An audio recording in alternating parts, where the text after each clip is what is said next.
Guys দেখো আজকে আমরা স্টেশনে এসেছি। স্টেশনের জায়গাটা কিরকম, কত সুন্দর না দেখতে। এটা হচ্ছে আমার ভাই, বড় ভাই, কি কিউট দেখতে, হাস বাবু। আর এটা দেখো, এটা আমার মা।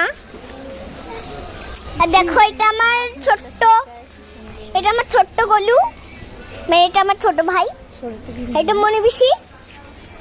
দেখো এটা স্টেশন, ট্রেনটা একটু দাঁড়ায় আছে।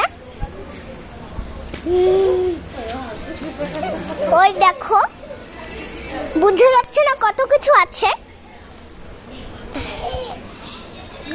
স্টেশনে।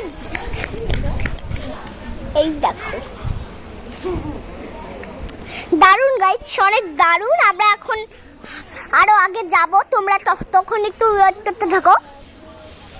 মা দাঁড়াও, আমি এখন দেখাবো কিরকম দেখায়। হ্যাঁ গাইস, আমরা এখন একটু স্টেশনের মধ্যে যাব, তো তারপর আরো আমি তোমাদেরকে ব্লগ বানাতে শুরু করবো, তখনকার তোমরা দেখতেও পারবা না কি। তো দেখো এটা আমার মা।